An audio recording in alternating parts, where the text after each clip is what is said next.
మార్కెట్లో ఏ కోర్స్ చేసినా రెండేళ్ల ముచ్చటే. కానీ ఏఐ అండ్ డేటా సైన్స్ నేర్చుకుంటే రాబోయే 10 ఏళ్ల వరకు మీ కెరియర్ కి తిరుగుండదు. అది ఒక్క ఇన్నోమాటిక్స్ తోనే సాధ్యం. మీద అటెంప్ట్ జరిగాయంట మీద అటెంప్ట్ చేయడానికి ఒకడు వచ్చాడు నన్ను. వాడు ఎంత అజాన్ బాల్లో ఉన్నాడు, ఒకడు ఆటోలో దిగాడు. నేను కోదరపట్టి స్టూడియోలో నేను మా స్వామినాథన్ గారు కూర్చొని అప్పుడే భోజనం చేసి కూర్చొని మాట్లాడుకుంటాను. వచ్చాడు, ఇంకా కోటియారు అన్నాడు. తమిళ్లో బాగు భయంకరంగా ఉన్నాడు. అంటే మన బాహుబలిలో విలన్ ఉంటాడే ఆ లెవెల్ క్యారెక్టర్ అలా ఉన్నాడు. వచ్చాడు ఆయన స్వామినాథన్ గారు, అవునుదా సార్ కోటియారు. నన్ను చూశాడు. వాంగ సార్ నందా సార్ కోటి వాంగని. నన్ను చూడగానే సార్ వడకో సార్ రిసీవ్ నాకు నమస్కారం పెట్టి పక్కన కూర్చున్నాడు. వచ్చి నాకు ఎలా తెలిసిందంటే వీడు ఎందుకు వచ్చాడని. వడకో సార్ సార్ ఎన్నాங்க சொல்லுங்க విషయం అంటే నేను తమిళ్ అడిగి ఏంటండి చెప్పండి విషయం. ఉన్నలే సార్ ఉన్న ఫోన్ చేశాడు.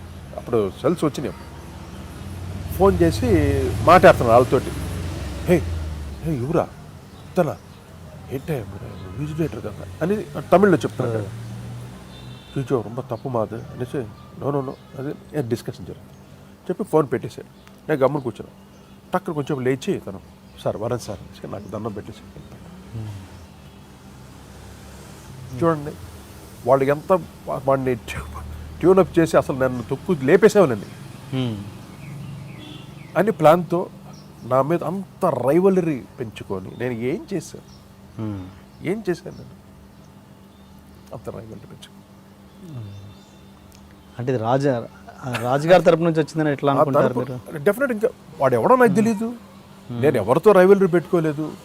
నా రైవలరీ అంటే అప్పుడు నడిచే రైవలరీ ఇదే జరుగుతుంది అక్కడ మ్యాటర్. ఓకే ఇప్పుడు అలా పంతానికి వస్తే నేను పుట్టి పెరిగిందే మెడ్రాస్లో. నేను ఆ పొరికిలికే పొరికింది నేను. నేను ఇంకా రెబెల్ట్ అవుతే అది ఇంకా వేరే రకం అవుతుంది. నేను అక్కడికి వెళ్ళలేదు, ఆ రూట్కే వెళ్ళలేదు. అన్నీ వదిలేసి అలా సాఫ్ట్గా ఒక భాష ఉంటాడే ఆ లెవెల్లో కామ్గా నా పని నేను చూసుకుంటూ బ్రహ్మాండం. ఒకవేళ అదేనా తను ఏదైనా అటెంప్ట్ చేస్తుంటే కూడా తను అక్కడే పాతేసి ఉండేవాడు. అంటే అంత మనకి అది కూడా ఉంది ఆ రూట్కి వెళ్తే. నేను వెళ్ళలేదు, అవన్నీ మనకు వద్దు అన్నట్టు. ఈ ఇన్సిడెంట్ అయిన తర్వాత అప్పుడు అనుకున్నాను, ఇంకా చిచ్చి ఫ్రెండ్షిప్ అంటే ఇదా, స్నేహానికి ఇచ్చే విలువ ఇదా. నేను ఎందుకు ఆ రోజు మా గురుగారు చెప్తే మాట వినలేదు, మా నాన్న చెప్తే వినలేదు. ఈ పార్ట్నర్షిప్ వద్దురా, నువ్వు ఒక్కడవే చేయరా. ఎంతమంది మా అన్నయ్యతో కలిసి మీ ఫ్యామిలీ ఉన్నారు కదా, అదే వాసుగారితో ఎందుకు చేయకూడదని. ఇప్పుడు మేము ఫ్యామిలీ అంటే అందరూ ఇండివిజువల్గా వాళ్ళ ప్రొఫెషన్లో పెరిగామండి.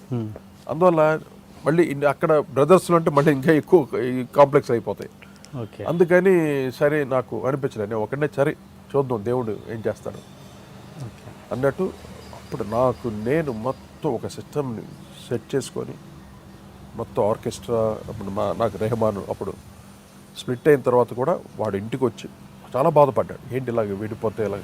అప్పుడు నేను చెప్పాను, ఇలా విడిపోతున్నావు, నువ్వు వెళ్ళిపోతే నాకు ఇంకా ప్రాబ్లం వద్దురా, నువ్వు ఉండాలి నాతో ఫుల్.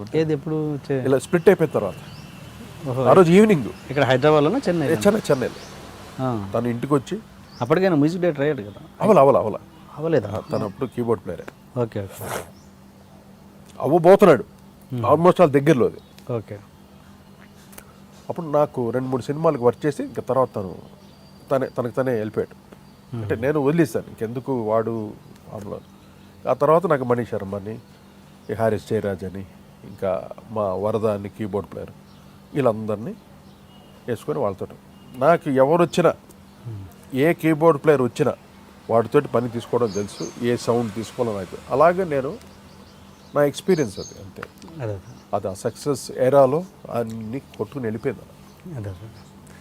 మరి మీరు తర్వాత ఇంత ఇన్సిడెంట్ జరిగిన తర్వాత కూడా మళ్ళీ మీరు కలిసి పనిచేసే ప్రయత్నాలు చేశారు అంటే, మరి ఎందుకు ఆ రకంగా ఇంటర్వ్యూస్ కూడా ఇచ్చారు, మరి ఎందుకు మళ్ళీ జరగలేదు అది? మా ఇద్దరిని ఒకసారి ఏం చేశారంటే, చెన్నైలో ఉన్న ఆర్కెస్ట్రా అంతా, మాతో పనిచేసిన ఆర్కెస్ట్రా, మా అదర్ కంపోజర్స్ అందరూ రాజ్కోటి మళ్ళీ కలవాలి వాళ్ళు ప్రోద్బలం చేసి మా ఇద్దరిని ఎక్కువ ఫోర్స్ చేసి మా ఇద్దరికి సన్మానం చేశారు చెన్నైలో.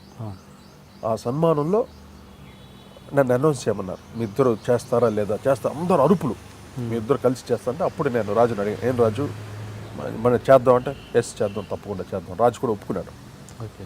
ఒప్పుకున్న తర్వాత నేను అనౌన్స్మెంట్ ఇచ్చాను, ఎస్ రాజ్కోటి అగైన్ బ్యాచ్ అని. ఓ బ్రహ్మాండ రిసెప్షన్. ఇక్కడ కూడా మేము ప్రెస్ మీట్ ఇచ్చాం, అన్ని ఇచ్చాము. కానీ ఒక్క ప్రొడ్యూసర్ ఒక్క హీరో పిలిచి రాజ్కోటి మళ్ళీ కలిసారు వాళ్ళతో మళ్ళీ ఇద్దాం అని ఒక్క డైరెక్టర్ రాలేదు, ఒక్క ప్రొడ్యూసర్ రాలేదు, ఒక్క హీరో రాలేదు మాకు సినిమా ఇవ్వడానికి. అది సో అందుకని మళ్ళీ సోలో చేశారు మీరు. అందుకని మళ్ళీ మీరు సోలో చేశారు. అంతేగా.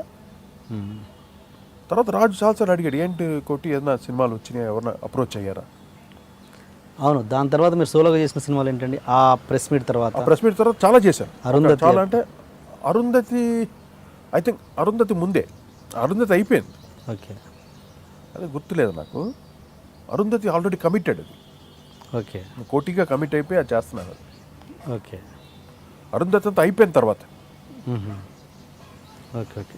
అంటే తర్వాత వచ్చినవి మళ్ళీ మరి మీరు చేశారు కదా, ఎందుకు చేశాను. మరి ఎందుకు అప్పుడు కలవాలంటే అంటే వాళ్ళు ఒప్పుకోకపోవటం, కొంత ప్రొడ్యూసర్స్ అంటే చిన్న చిన్న సినిమాలు. Okay. Okay. Budget problem. Okay. మళ్ళీ మేము ఇద్దరు చేస్తున్నాం అంటే ఒక పెద్ద మంచి బ్రేక్తో రావాలి. అటువంటి సినిమాలు రాలేదు. అదే నేను చెప్తున్నా. ఎవరు ఒక పెద్ద డైరెక్టర్ రాలేదు, ఒక పెద్ద హీరో రాలేదు. అరే ఒక మంచి మ్యూజిక్ డైరెక్టర్స్, మనకి ఇంత సక్సెస్ మ్యూజిక్ ఇచ్చిన మ్యూజిక్ డైరెక్టర్స్ మళ్ళీ కలిసారే, మళ్ళీ వాళ్ళకి సినిమా ఇచ్చి వాళ్ళని ఇచ్చేద్దాం అని. ఇవన్నీ చిరంజీవి గారు కానీ, బాలకృష్ణ కానీ, నాగార్జున కానీ ఎవ్వరు రాలేదు. ఎందుకంటే పెద్ద హీరోస్ వాళ్ళు ఇస్తే, వాళ్ళ సినిమా చేస్తేనే మళ్ళీ ఆ ఒక హైప్ మళ్ళీ వస్తుంది మాకు. చిన్న హీరో సినిమాలు చేస్తే, సపోజ్ నువ్వే కావాలే చేసావు అనుకోండి, అటువంటి టైప్ ఆఫ్ సినిమా చేస్తే దాంట్లో ఎక్కడ హైప్ వస్తుంది? మళ్ళీ మాసెస్కి రీచ్ అవ్వాలంటే ఒక పెద్ద హీరో సినిమా చేయాలి. అలా ఎవరు మాకు ఇవ్వాలి. మీరు అలా ఇద్దరు వెళ్ళి ఏదైనా పెద్ద హీరోని కలవడం జరిగిందా మరి తర్వాత? యాక్చువల్లీ మాకు చిరంజీవి గారు ఒకసారి ప్రామిస్ చేశారు, మీ ఇద్దరు కలిస్తే తప్పకుండా నేను సినిమా ఇస్తాను ఆయనే చెప్పాడు ఒకసారి ఒక మీటింగ్లో. అంటే మీ ఇద్దరు ఎక్కడో ఫంక్షన్కి వెళ్ళాము, అప్పుడు విడిపోయి ఉన్నాం. ఇప్పుడు ఆయనే ఓపెన్గా చెప్పాడు, అంటే మైక్లో చెప్పలే, మా ఇద్దరిలో చెప్పాడు, మీ ఇద్దరు కలుస్తారంటే ఇప్పుడే మేము స్టేట్మెంట్ ఇప్పుడే చెప్తాను, నేను ఇద్దరు సినిమా వేస్తాను. నేను క్వైట్ అయిపోయాను, వీటితో పడలేము, మళ్ళీ మొదటికి వేసేస్తాను. నేను భయపడిపోయి అన్ని దెబ్బలు తినేసాను నేను మెంటల్గా.